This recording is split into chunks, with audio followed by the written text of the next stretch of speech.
science enthusiasts. My name is Jason Zakowski. I'm a high school chemistry teacher and science communicator, but I'm also the dog dad of Bunsen and Beaker, the science dogs on social media. If you love science and you love pets, you've come to the right place. So put on your safety glasses, do up your lab coat, hold on to your tail. It's time for the Science Pawdcast. Hello, everybody. We hope you're happy and healthy out there. It is now week 2 of welcoming a cat into our family. Adam and Chris are so happy that Ginger's home, and my heart is warming up to this little cat. Maybe not as much as Beaker's, but Bunsen and the new fuzzy ball are getting along great. Bunsen is infatuated with the cat. He follows it around. It is adorable. Maybe Adam will address that in the family section. This week on the Science Pawdcast in Science News, we're going to break down animal emotions. Do animals have emotions like us? Well, let's find out. In Pet Chat, we're going to talk about that FeLD1 protein in animal cat saliva. Our expert guest is Emma Rehn, who's an archaeologist. So we're going to be digging up some amazing stories with her. I haven't even got to the pun yet. I just can't stop with the digging puns with archaeologists. Hey dogs, did you hear that most career counselors in high school don't recommend archaeology to students? It's because most archaeology careers are in ruins. That's not true. It's a great career choice, as we'll find out. All right, on with the show. There's no time like science time. This week in science news, we're going to continue the chat about emotions in animals. Now, last week, or the last podcast, if you're listening, we got a lot of interesting back and forth with our listeners about the story about dog smiles. The study was inconclusive that are dogs happy when they smile. A lot of people had some pushback, rightly so, because I truly believe that dogs are happy when they smile. And as luck may have it, because I'm subscribed to all of these different news feeds, on one of our amazing news feeds, scienceorg.com, there was a conversation with an animal behaviorist who talked about animals and emotions. If you think about any animal, we personify how we feel in them, like a cow chewing its cud. That was an example given by the animal behaviorist. Like, is the cow happy? Is it content? What is it thinking about? Can we, when we're chewing gum, is that like what it's like for a cow? So it starts with the story about horses. One of the things that was mentioned that is, if you see horses horsing around, playing with each other, you might think, oh, they're like dogs. Oh, they're like people. They're having fun. That's where we get the term horseplay from. But horses in the wild never do that. That is something that they do when they are under human stewardship, and it could spell big problems. Georgia Mason is a behavioral biologist and animal welfare scientist at the University of Guelph in Canada. And they outlined a bunch of studies around animal emotions and what happens to them and why they feel that way. There have been lots of different studies, and unknown to me, they were kind of like all collated by this behaviorist that looked at animal emotions and what caused those emotions. One study looked at mouse emotions, and if you pick them up by the tail, I guess they have a really bad day. Giving a bee some sugar improves its mood. So the animals do have positive and negative emotions, similarly to how we would feel in similar situations, like if a giant person picked us up by the leg and it kind of hurt, we'd have a crappy outlook on our day too. And who doesn't like a little shot of sugar, except those who are watching the sugar because of diabetes? I digress. Now let's go back to the horses.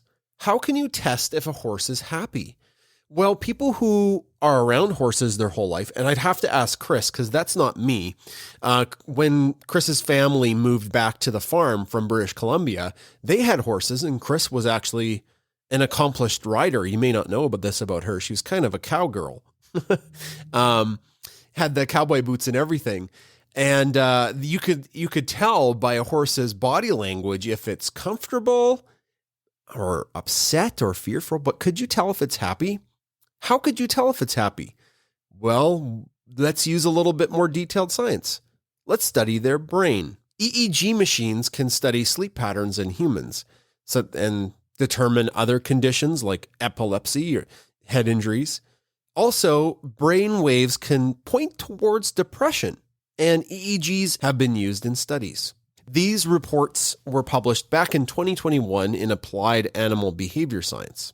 So in the horses that had the little brain devices attached to their forehead, the horses that were allowed to roam outside with the herd had more brain waves, theta waves. In humans, those waves are responsible for calm and centered thoughts. Kind of chilling. We're chilling out. If you look at the horses that had the brainwaves on that were in solo stalls by themselves and had little contact with their horsey friends or didn't get to roam, they had gamma waves, which are really fast. Gamma waves in humans are associated with anxiety, frustration, and stress. So if we just take a look at horses as one animal, we could potentially apply the same thing to dogs.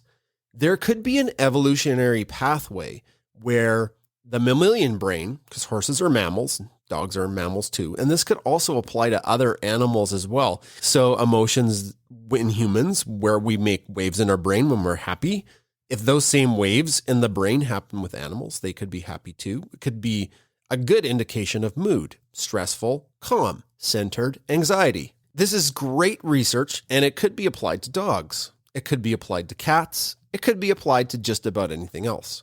We've already talked about different brainwaves in dogs, and there have been folks that have hooked up dogs to EEG machines to determine, are dogs thinking of us when they have stuff that's familiar to them of us, and that's true. So dogs do think of their owners. The next step is trying to determine if the emotional state of a dog is similar to that of a human. That's science news for this week. This weekend, Pet Science, let's talk about the food that Ginger's on. Due to popular demand, I'm going to break down the science again on this anti-allergen pet food that we have for Ginger.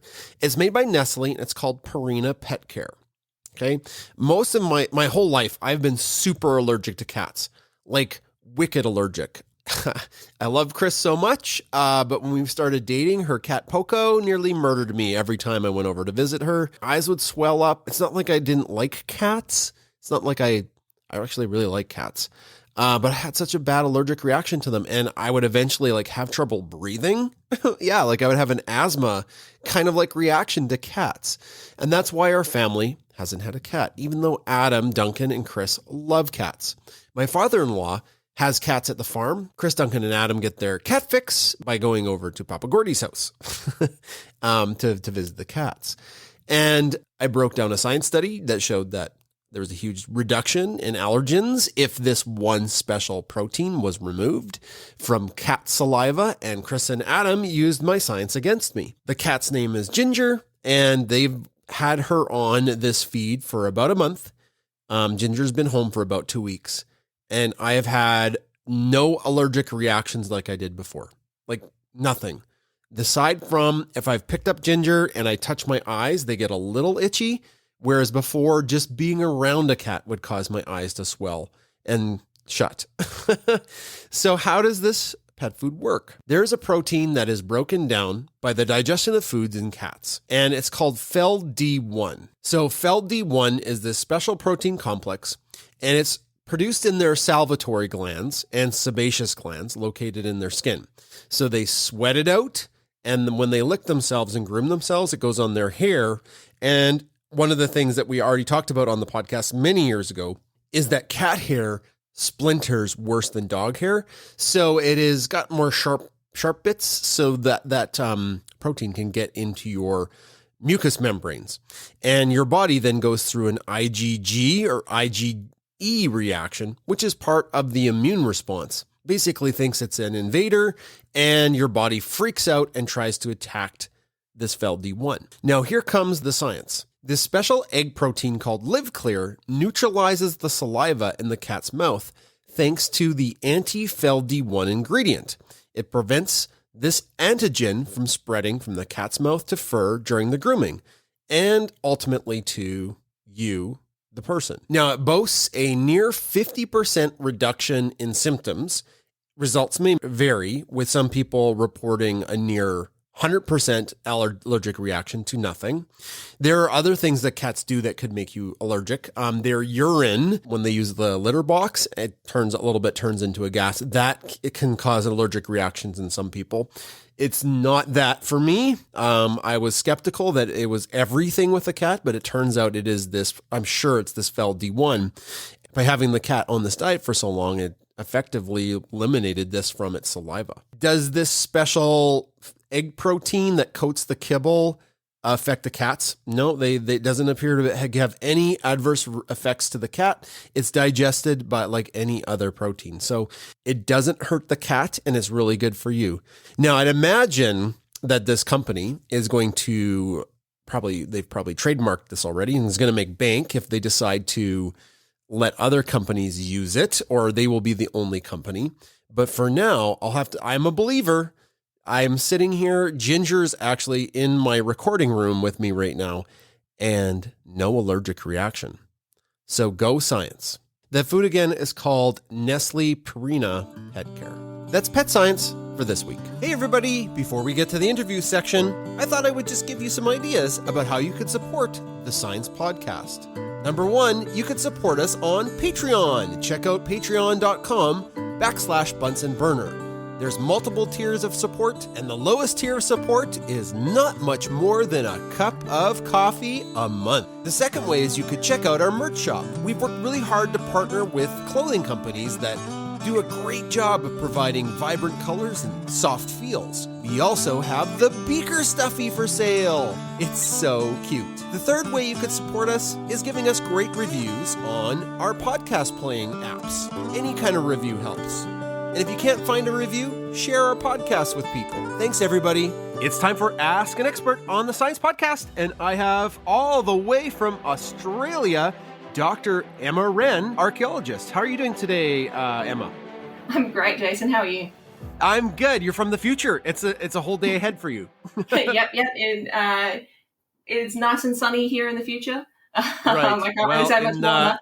I spoiled that. I said where you're from, even though sometimes I think the accent of might give it away. Where are you in Australia? Like, Australia's huge. Like, it's a big place. Yeah. So I'm in far north Queensland. That's Queensland. Okay. Yeah. So that's the northeast, northeastern state of Australia, and I'm particularly like quite far north in that state. So here in the tropics, in a regional city called Cairns, and so it's Cairns is traditionally was known as Gimoy. So the traditional owners of this land are the Yirrkala Indigenous people. Okay. So if I was a tourist and I came to your neck of the woods, what's the place I should check out? Well, we do get a lot of tourists. The first stop is the Great Barrier Reef. Oh yeah. So lots of people go diving or snorkeling. Got a few islands offshore where you can go out and spend the day. We've also got on the other side, so out to the east is the Great Barrier Reef, and to the west is rainforest. So there's like a cable car that you can take up through the rainforest up onto the tablelands. So spend the day and stuff up there. So you've got reef and rainforest to choose from here. Have you been to the Great Barrier Reef? Like, have you been out there? Like, I feel bad. That's the thing. Like, I've talked to a lot, like some people from Australia, and it's there, but a lot of them haven't been to it.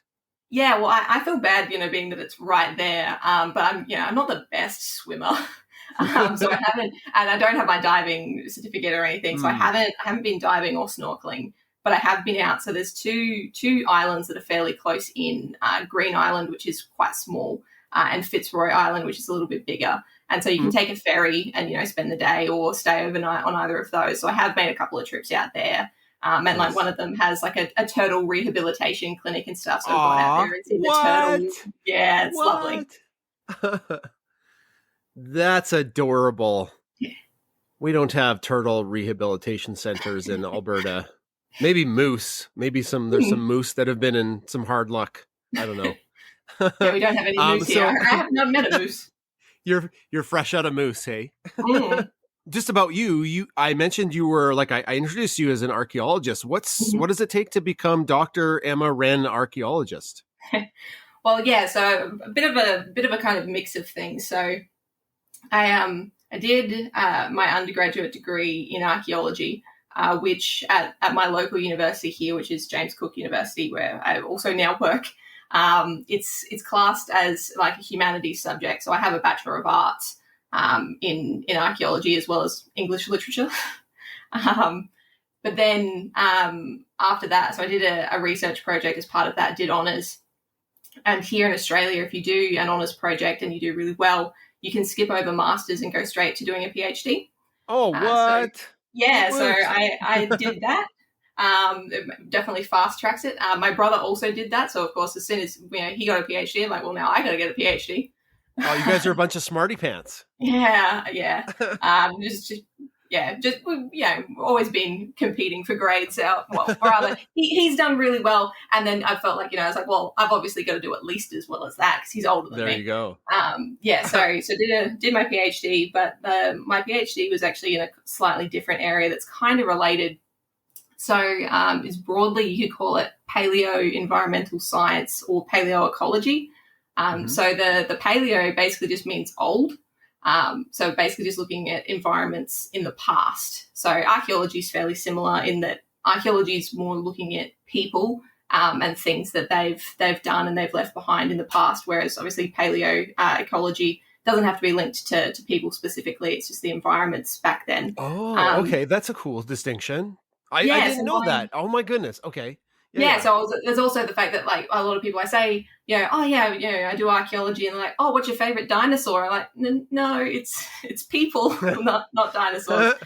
So it doesn't go that far back. So yeah, paleontology sort of stops roughly around when like human ancestors kind of kicked in, and that's when kind of there's a bit of a sort of grey area, and then archaeology takes over when you're studying people in the past. But yeah, for my PhD, I wasn't specifically looking at people. I was looking at fire in like landscape fire. So we call them bushfires. You guys might say wildfires. And yes, it meant that I was looking for kind of how that might have affected people and how people might have affected fires. But it meant I wasn't actually like for my PhD, I wasn't looking at archaeological sites. I was looking at lake mud, which I can talk more about in a minute.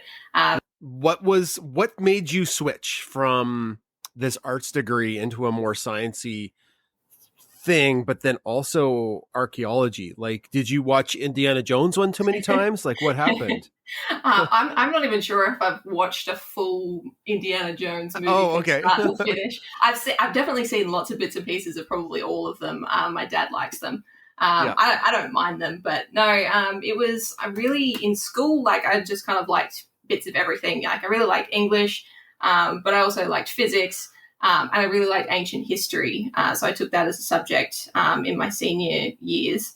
So then when I went to university, I went to university to do writing, and they didn't have a dedicated writing course, but they had this English literature as a major, so I went there for that.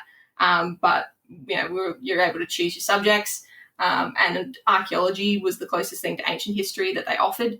And I'm like, well, cool, that sounds cool. We'll give that a go. And yeah, took the first year subject. I'm like, this is awesome. Like it's a great blend. It's the ancient history, but you're also getting like hands-on, like how do you know this about these people? It's not stuff that they wrote down. It's stuff they physically left behind. And like how do we get the most information out of that? And it turns out there's a lot of science mixed into that. So it is really debatable where archaeology sits between humanities and sciences.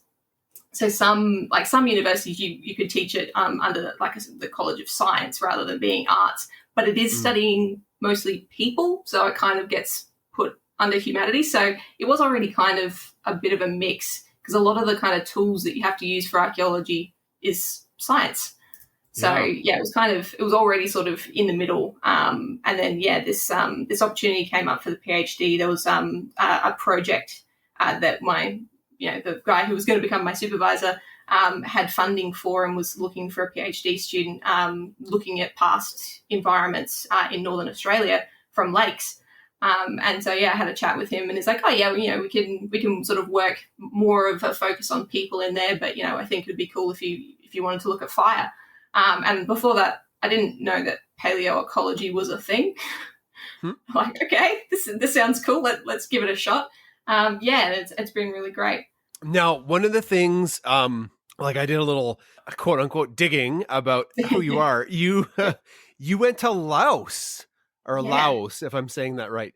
I always debate how to say it because there's also, you could say Lao, People's Democratic Republic, where it doesn't have the S. And I'm going, should I be saying Lao? Should I be saying Laos?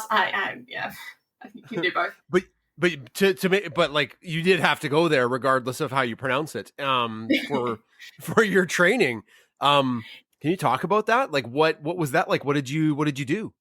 Yeah, so I was pretty lucky actually because I didn't actually have to go. I got invited to go because I'd gotten to the end of that honours year, my research project, and I'd only done like a week of actual field work as part of my study. And so one of the lecturers, one of the professors at the university has an ongoing project or several ongoing projects in Southeast Asia. And so, like COVID notwithstanding, I would normally go over like multiple times a year to do excavations and work with communities there. And so he invited me to come over. So basically going, I will pay for you to come and help out on this dig so you can get some more fieldwork experience. And I'm like, absolutely, I'll come. Yeah. So the site, it's currently a copper mine, and in the past it was also a copper mine. So back in the Bronze Age, to make bronze, you need copper and tin, and so obviously this sort of central part of Laos has natural copper deposits. And so back in the Bronze Age, they were digging up copper then, and they're also have a full-on mining operation today where they're mining copper. So we were excavating the section that we were looking at while I was there was mostly tunnels that had been dug as part of mining and possibly to do with the smelting of the copper as well. So I've spoken to kids and stuff about it through some of the outreach stuff that I've done, and they've gone, oh, what's like the coolest thing that you've found? Expecting me to sort of like say that I found like a big artifact or something. I'm like, oh no, I dug out a bunch of tunnels and stuff. That was pretty cool. But there were ancient tunnels, like how old were these? Thousands of years? Because the Bronze Age was so Bronze Age in Southeast Asia, I think, is about 2,000 to 3,000 years ago. Roughly. Wow. There's sort of fuzzy boundaries on it and it depends on sort of which region you're looking at. But right. We're talking thousands of years old. And because there'd been several excavation seasons, multiple people have gone over and done heaps of excavations in different areas within the mine. And I was honestly a little bit jealous when I saw some of the stuff that they'd found other years. They found cool stuff. Yeah, there was like this huge bronze pot, and it's like, oh, that's so sweet, and like all this lovely pottery. And there was one thing I did get to see, at least. They took us to a different section that wasn't that I think was sort of either actively being mined or had actively been mined. They'd done scraped back a section of all this dirt with earth moving equipment, and so through the scrapes down this sort of almost cliff face. You could see circles sort of in the side of the mound, and sort of rough bits around the edges that were like sort of wooden, I think it's sort of like bamboo matting around the edges. And so they were tunnels that had been dug, probably in the Bronze Age as well, and they'd put bamboo matting around the edges to stop them from caving in. And so we were looking, it's like firstly, it's amazing that it's survived. The bamboo matting hasn't broken down or anything. It's been buried and it's preserved these old tunnels and stuff.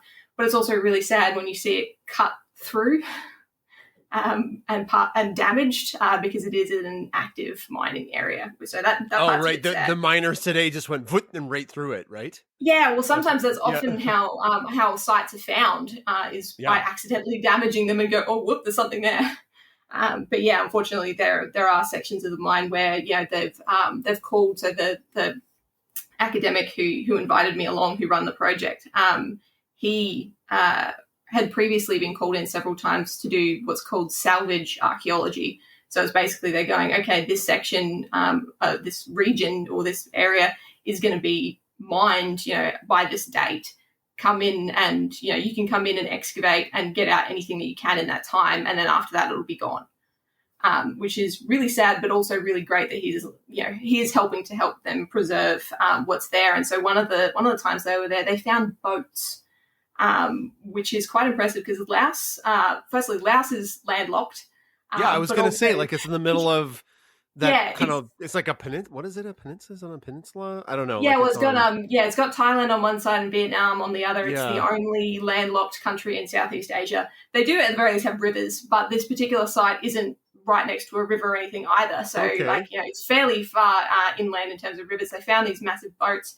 And the fact that the boats were quite well preserved and stuff as well. It sounds amazing. It was in an area. They got the boats out, but they didn't get to excavate very much more. And that area is now an artificial lake, unfortunately. The water got in and flooded it. I think that was the plan for the mine. To create an artificial lake. So that's why they were doing salvage archaeology, because it's like we're going to be making an artificial lake here. So take out what you can before it happens. So it is sad to think that there might be some really cool stuff still under there, and it's probably the case all over the world. There's some really cool stuff under where we've done development or we've had trashed an area or whatever because there's cool stuff all over the place. But at least they did get the boats out, and I thought that was awesome. There's some really cool stuff there, especially it's weird conditions because the soil is clay that's really acidic, and so they haven't found any bones because the bones break down in that soil. But they found these boats and the bamboo matting and stuff around the tunnel. So preservation can be a funny thing. Weird, because dissolve the bones, but not the wood. Like it preserve the wood differently than it did like calcium carbonate. Yeah, exactly. Sometimes you companies find things by accident. In Alberta, we have the oil sands. I don't know if you've heard of the Albertan oil sands. Anyways, 2-3 years ago, maybe a little bit more. A big excavator brought up a complete nodosaur skeleton, one of those ankylosaurus guys, and it was almost complete. This whole skeleton. So everybody was very excited, and because the big excavator just picked it up perfectly instead of smashing it into 1,000 pieces. So wild. That's very lucky. Very lucky. Yeah. So from Laos or Lao, now you're studying fires and lake mud and lakes in Australia. Can you talk a little bit about that? Because I am interested and I have no other way to ask you questions about it. Yep, absolutely. So basically, when we want to look back in time at fire, we know that fire has been a sort of a major environmental process in Australia for a really, really long time. And particularly up here. Obviously I'm the wet tropics in the rainforest surrounding Cairns, but it's kind of a little pocket around that is all this tropical savanna. So it's mostly sort of open and grassy with some trees, and that burns quite a lot, particularly because we've got the monsoon, and so we have the wet season, which we're coming into now, and the dry season. So all this biomass builds up in the wet season, and then the dry season it dries out, and it often burns. So we really wanted to know what had been happening in the past with fire in this region, because there aren't really a lot of records of that. So one way you can do that is by looking at lake mud. So the theory behind it is that you have a lake that has formed potentially thousands of years ago, whether it's the bedrock or whatever has eroded or something's happened, you've got a lake there. And over time you get sediments, some muds and stuff building up at the bottom as things wash in or fall into the lake. So you get leaves and pollen. When you have fires that go around the edges of the lake, you get charcoal on the wind or getting washed in, and it all builds up in layers at the bottom. So the theory is that if the lake hasn't been disturbed, so it's usually best if you've got a lake that doesn't have an outlet, so you're not getting sort of water flowing in and out. It's whatever settles at the bottom stays at the bottom. You can go to that lake, push a tube into the mud at the bottom, pull it out, and you've got a record of the environment around that lake in the past. So the more layers you go down, the further back in time you go. So it's like an ice core. It's like an ice core. Yes, exactly. It's the same theory, okay. except it's mud instead of ice. Yeah. Wow. Yeah. Okay, cool. What happens in these lakes stays in these lakes, kind of like Vegas. Right? yeah, exactly. Although so thankfully a lot of good things do preserve in the bottom. So charcoal's pretty good for that, because once it gets burnt, it's more stable, so it doesn't break down. So like if you've got a leaf and it goes to the bottom of the lake, it will break down before we come to collect it thousands of years later. But charcoal is a lot tougher than that once it carbonizes. So charcoal is pretty good at preserving. Pollen is generally pretty good at preserving too. So one of my supervisors specializes in looking at pollen to look at what was growing around lakes in the past. Cool. So I was tasked with the charcoal. So meant that I got to study 3 lakes for my project, 2 of which I got to go into the field and visit and take these sediment cores from. So they're on Cape York Peninsula. So if you picture a map of Australia, up in the top right corner, there's a big triangle of land, and that's Cape York. So about just north of where I am. So about a day or 2 days drive up there to visit these lakes and float. Well, either a boat or a raft if you get the full-on coring gear with the hydraulics, and take some samples out of the bottom. And what did you find? Can you tell us anything? Like what did you discover? Yeah, so we found that all 3 lakes were a bit different. So one of them, the first one I cored was a bit funny. It appears that the last couple of so I was looking my project was to look at the last 4,000 years or so, which is the late Holocene, but it turns out that the lake I was looking at, we're like, okay, we'll take a bit of a guess that maybe like it'll be somewhere in the top meter, maybe the top 50 centimeters. We'll get some dates and we'll try and figure out where it is. Turns out the bit that I sampled, which was the top 20 centimeters or so, actually covered the last 8,000 years. And it cuts off at about 5,000 years. So there's a bunch of mud missing from the top. So with that one, our best theory at the moment is that maybe a cyclone or some kind of storm activity has maybe like washed out some of the mud from the top and either pushed it to the sides of the lake, or if when you get a lot of rain and stuff, it can connect to a river that's to the south of it, so maybe it got washed out. So that one's a bit funny that, we do have a fire record from that. And there was fire at that lake like throughout 8,000 to 5,000 years ago. But 5,000 years it cuts off. So much for looking at the late Holocene from that one. But another one that's in a town that's now called Weeper, which is a mining town. So the lake's in the middle of a mine. It had fairly low level fire and similar things to what's growing there now. So it's got like fairly consistent trees and grass, mostly like eucalypts growing around it now. And it looks like it's been that way for thousands of years. And so there's fire at low levels throughout it. And then we see it really picks up in terms of fire in the last 100 years. So basically around the time when Weeper, the town was founded and they started the mine and were starting clearing land for the mine. And it's also the fires were burning at fairly high intensity. So they were pretty hot fires compared to the fires in the past as well. So we know that, Europeans arrived and settled Weeper and fire really took off at that site. And we've got there's the third site, which is actually across over in the Northern Territory. That's the one I didn't get to visit because it had already been sampled. That one actually had way more fire 4,000 years ago than recently. And that's probably because about 6,000 to 5,000 years ago, it was really, really wet for quite a long time, and it started to dry out and become less, the rain was less predictable after that. So it seems like a lot of plant matter built up. And so that was lots of big fires to start with. And then it kind of slowly started to drop off, and there weren't as many hot fires around about the time where some archaeological sites appear on the coast nearby. So the theory with that one is that people were probably practicing controlled burning. The Indigenous Australians of the region were probably controlling the burning so that there weren't as many hot fires. They were trying to sort of keep it lower intensity. And so, the charcoal kind of lowers, just keeps sort of getting lower and lower towards the present.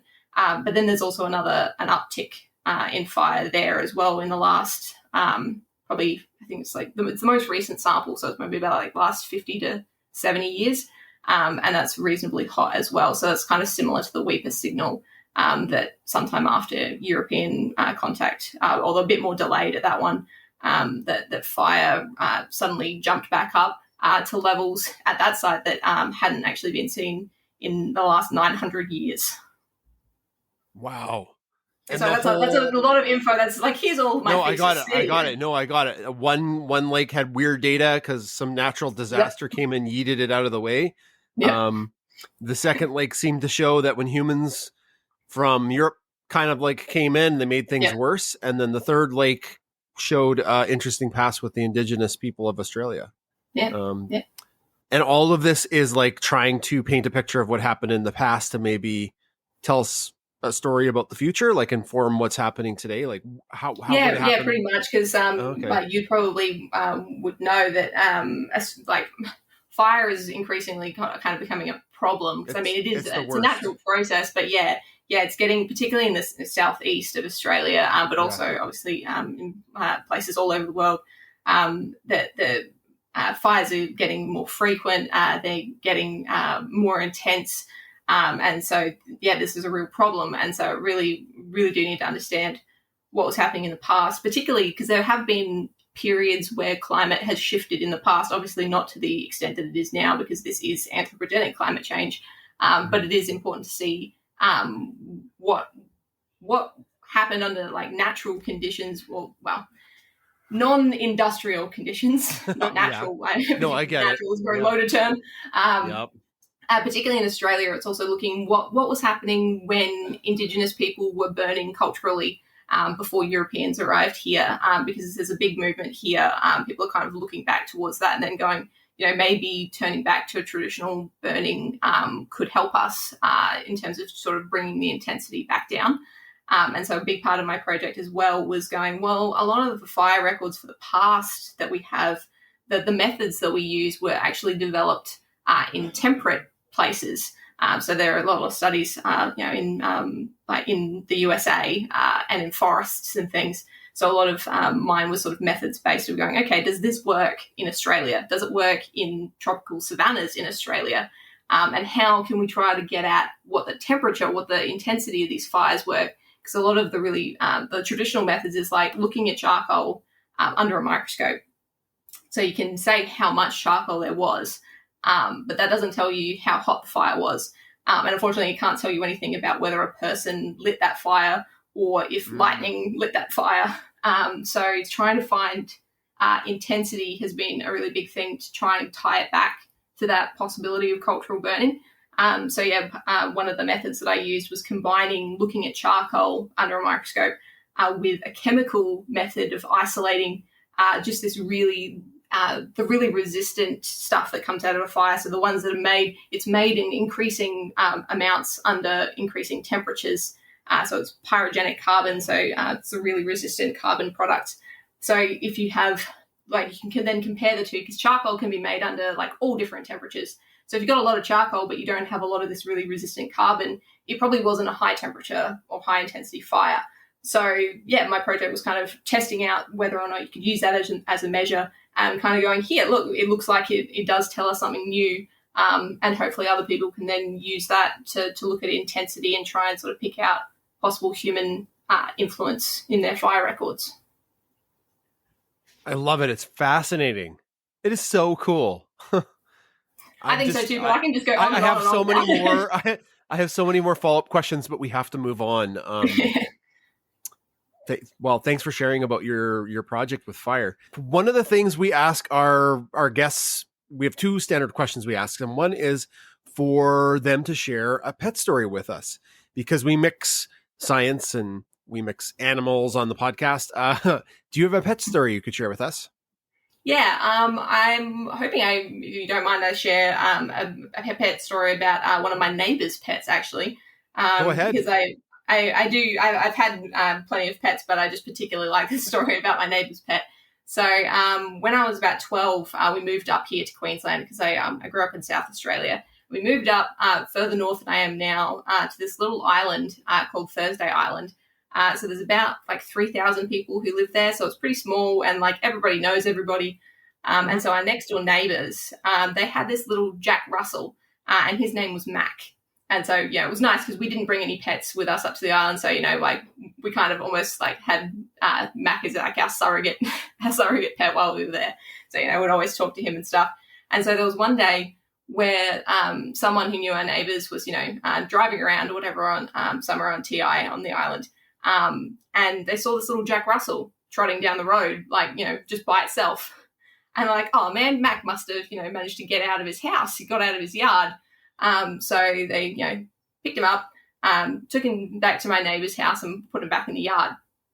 And then my neighbours came home later that day and they looked in their yard and there were 2 Jack Russells in their yard. It turns out the one that was trotting down the road wasn't Mac. It was his mum, who lived a couple of streets over. So Mac just got to have a nice visit with his mum that day because his mum just got brought back to his yard. So obviously his mum managed to get out of her yard. But yeah, it was like, oh, that must be Mac. It's like, it's his mum. So that's my pet story. They're escape artists, or they just wanted, to have a little get together without the humans. Yeah. It's like, I was just going to see my son. That's adorable. So the dog's name is Mac. What's the mum's name? Do you know? Actually, I don't know what his mum's name was. I'm sorry. Okay. No, I thought I missed it, and I was like, oh man. Yeah. Unfortunately, I'm not sure that I ever knew what it was, or if I was told, I forgot a while back. That's cute. Those little Jack Russell Terriers they're cheeky little dogs. Yeah. He had a bit of attitude, but he was a very sweet little dog. Cute.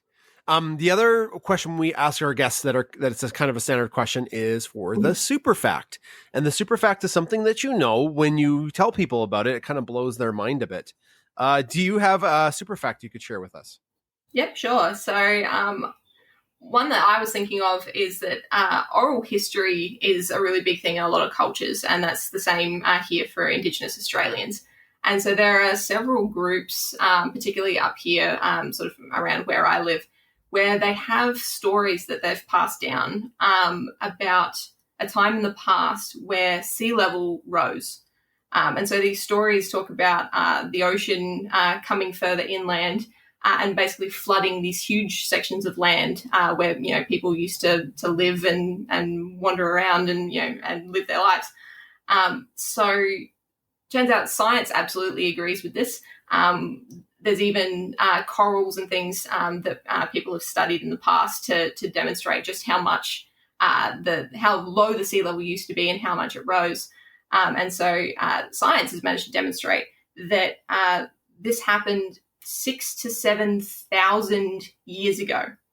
So people have been passing down this story in several different groups for 6,000 years, and it's absolutely true.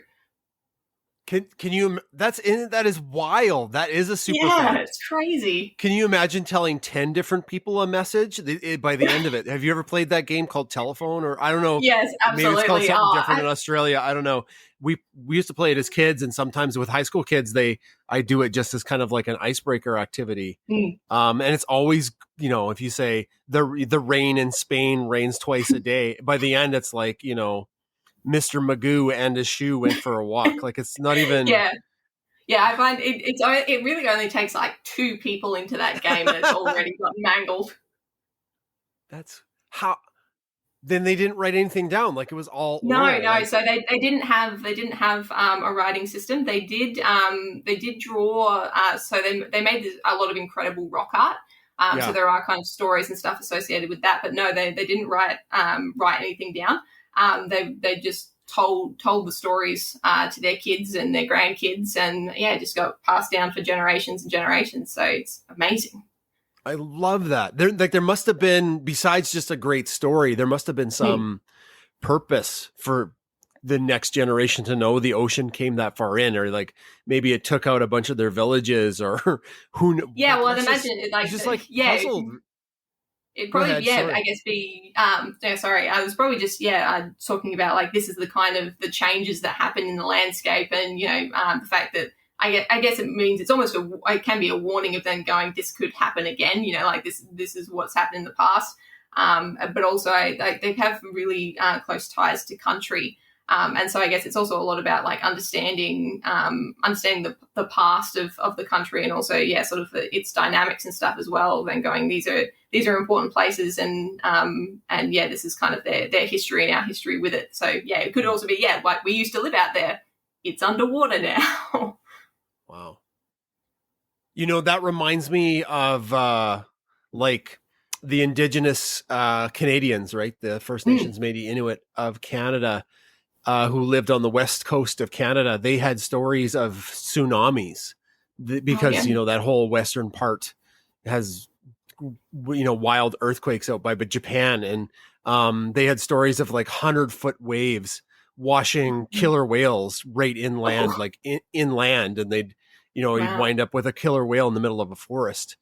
And that also was proven to be true. Like they kind of like figured out when about these tsunamis would occur, and the scientists that study that they're like, it's entirely plausible because of all of this evidence that these massive tsunamis would have washed ocean water in to where Vancouver, like way inland, right? So that's crazy. Wow, I love it. What a super fact! Thanks so much, Emma. The last section of the podcast is a fun one. We get to know our guests a little bit more outside of what they do. And you've looked in a copper mine and you've studied ancient fire, but you wanted to talk about your creative side and being crafty. I'll let you take it away. What's going on there? Yeah. So arts and crafts have always been stuff that I've really enjoyed. And so I started kind of getting more into art once I was in high school, and kind of just sort of went with it because I just enjoyed it so much. And so now I've kind of gotten more into doing illustrations and cartoons and stuff to do with science communication, which I really enjoy. But another big part of it is also the sort of the craft side of it. So I've always just liked making things. And one thing I really like about craft, I was kind of sitting here thinking about it compared to, obviously the line between art and craft is very fuzzy at best. But I kind of think of craft as, the kind of the hands-on making stuff rather than, like when I say art, it's like I made a picture rather than, like I made a blanket. And so with the craft stuff, I realized that craft is really something I've experienced as something shared. So like my grandma taught me to knit and to crochet, and my mum taught me to sew. And as an adult, I've then also had craft sort of afternoons with my friends, and like they've showed me how to do stuff, and I've showed them how to make things. And during my study as well, I worked in after school care, so with primary school age kids. And so I would do art and craft stuff with them. And so I'd, teach them like, here's how you can make a little tree out of beads and wire and stuff. And so it was always just really, really awesome doing those activities and stuff with them, especially, when you see them get it and then make it their own. It's like, oh yeah, this is awesome. And so, it was that sort of shared thing of kind of sort of within the family of passing it down, but also sort of sharing it with other people. And I also did like that when I was working in childcare, they didn't know that I was studying science. They whenever I'd mention university or anything, they go, "Oh, I thought you were studying art." I was known as like Emma the artist, or as the art and craft one. That's cute, stuff that though. I do with them. Yeah, I loved it. I really loved it, the fact that's what I was known for there. They didn't like. Even though I'd bring up like science facts and stuff or fun facts whenever the opportunity came up. But it was always really nice that like that was what they knew me for. Because I really, really love doing the craft stuff with them. And I was thinking recently about like even my grandpa, he was really hands-on, but like he was, used to like fix up old cars and fix engines and stuff. And, my dad and uncle would help him and stuff with that. But I remember like doing stuff with him that like he used to make his own Christmas decorations for the outside of his house. And I remember once he got this big piece of wood, and he got me to draw bells on it. And so he cut them out and we decorated them together, and he put lights and stuff on them and put them up on his garage door. And so it was like, it was that kind of intersection of, sort of he was more like hands-on outdoors, like using tools and stuff, kind of hands-on, which, I'm not really good with the mechanical side of things. And sort of my like arty crafty kind of stuff that, I realized that we kind of had that in common too. And so, there seems to be a lot of people in my family that are, just like to make things and share that. Oh, I love that. It brings back fond memories of my grandparents. They were, when they retired, very crafty in different ways. Yeah. Yeah. Very cool. Is there anything you're working on right now? Like what's a crafty thing you're doing right now? Yeah, so at the moment, my main craft of choice at the moment has been crochet mostly. Okay. So my latest project just finished last night, but I'm still having to like weave in all of the ends, which is just such a pain. Is this it is a blanket. Unfortunately, like most of my extended family is still down in South Australia, so it's like I can theoretically go down and travel, but a bit sort of hesitant to travel around at the moment. But I've found out that one of my aunts is going to have surgery on Monday. So I found out a couple of weeks ago. I'm like, oh man, like this is horrible news, but also like I want to do something for her, like show that I'm thinking of her, but also because you sort of end up feeling a little bit helpless.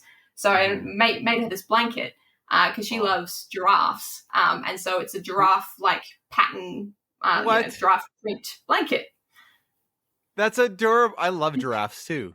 Oh yeah, I'll have to send you pictures of this blanket. I would love. Yes, please send me pictures.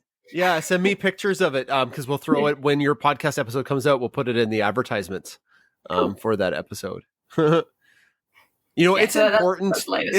It's important to have some kind of outlet beyond your career.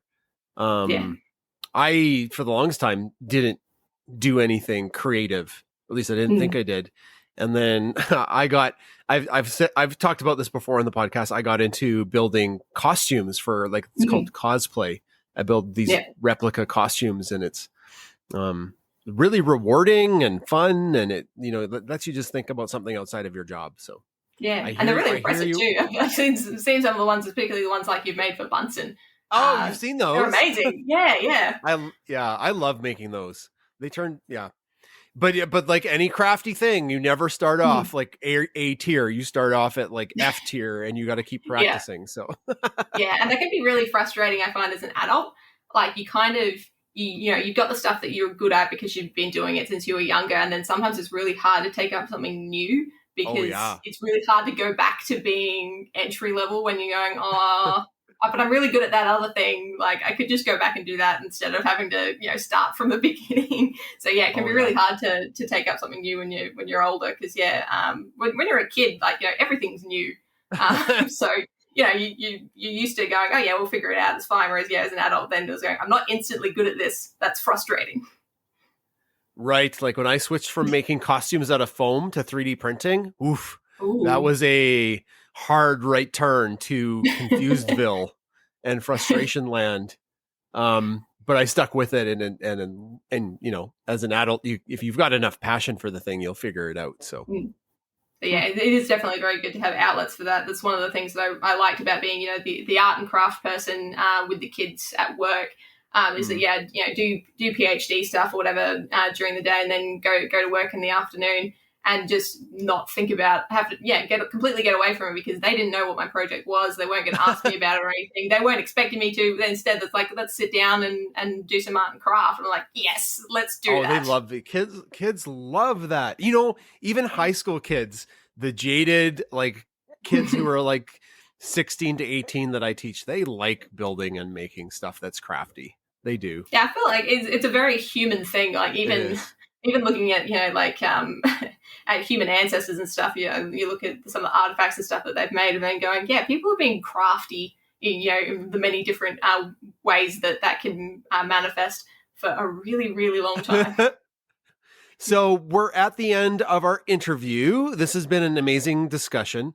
Can people follow you on social media somewhere? Do you have like an account some people can check out? Yep. So I'm on Twitter, which is a lot of my sort of more academic and some science communication stuff on there. And I'm also on Instagram, which is obviously more of the art stuff. On both, my handle is Blue Rehn. So that's BLUEREHN.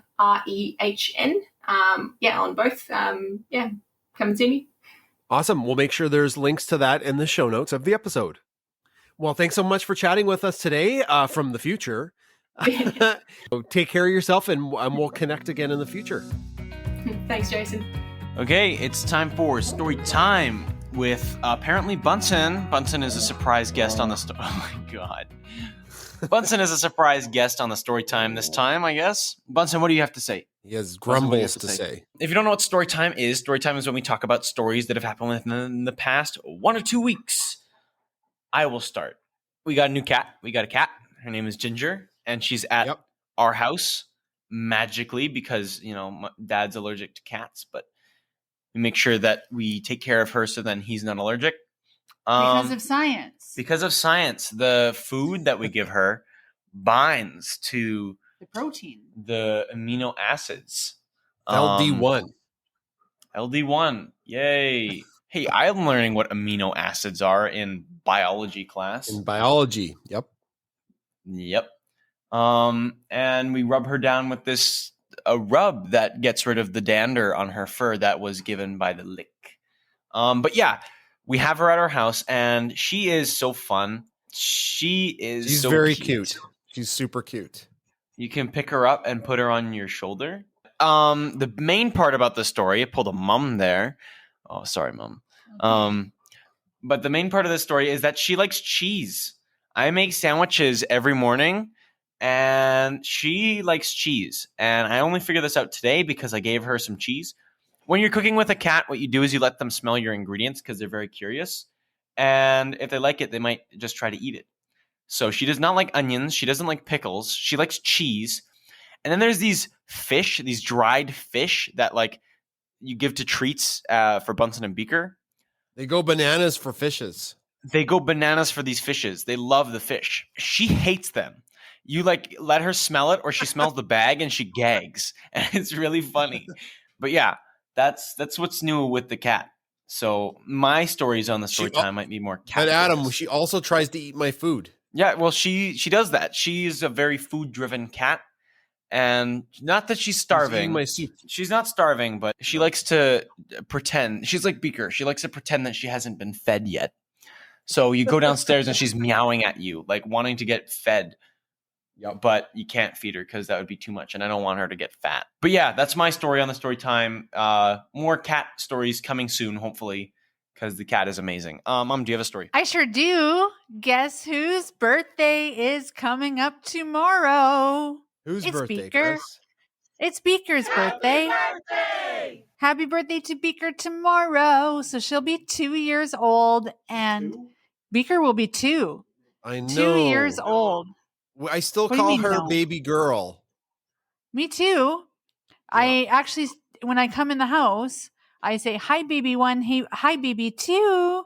And baby 1 is Bunsen, and baby 2 is Beaker. And now I have a baby 3 who's Ginger. So they're all my babies, and they'll be my babies from now until the end of time. But Beaker is turning 2 tomorrow. It's very exciting. And she's such a good girl. And she doesn't even know it yet, that she's just going to be spoiled rotten.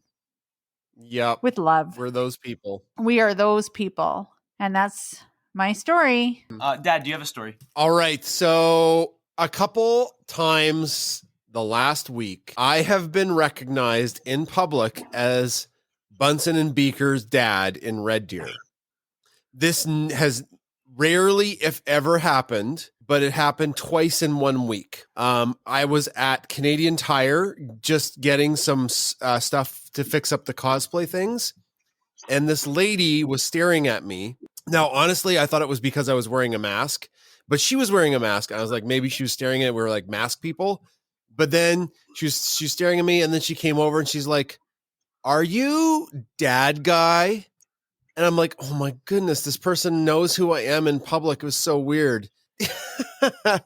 So that was weird. And then a colleague of mine is a first-year teacher, and he went to a first-year teacher meeting with the division.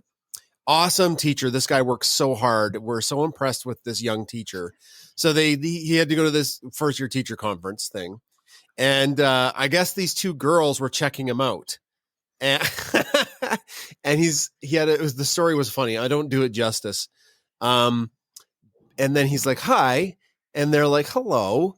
And he's like, "Oh, they're checking me out." And they're like, "Do you teach at Lindsay Thurber?" And they were checking out like his Lindsay Thurber His jacket. jackety thing.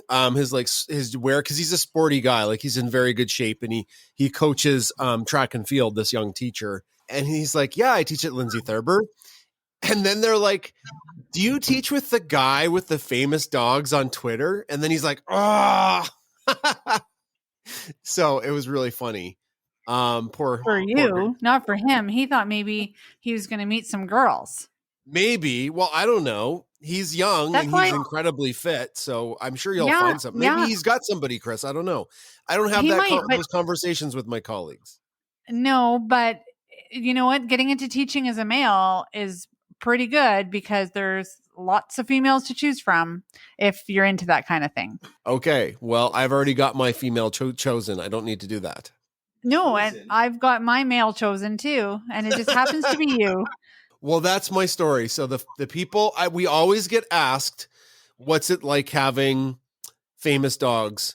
And the answer is nothing, because nobody knows us, right? Nobody knows who we are. But twice in 1 week, it was pretty weird and funny. Okay, so that's story time. Can't wait to see you guys in the next podcast episode. Yeah, we might be doing mailbag. So if you want to learn what that is, tune into the next podcast episode. Bye-bye. That's the end of another Science Podcast episode. Thanks for coming back week after week to listen to us. Special thanks to Dr. Emma Rehn, who talked to us about archaeology, digging up the past. So cool.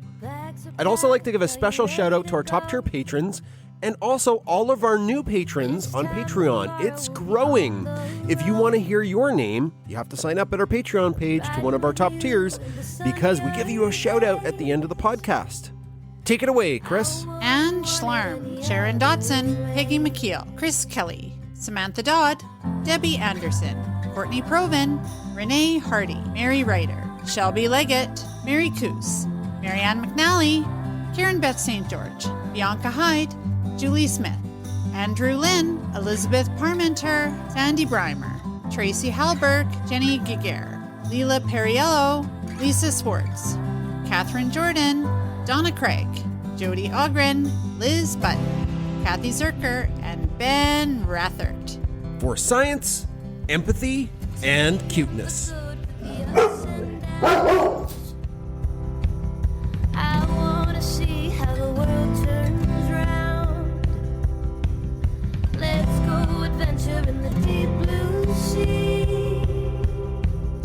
Home is with you wherever that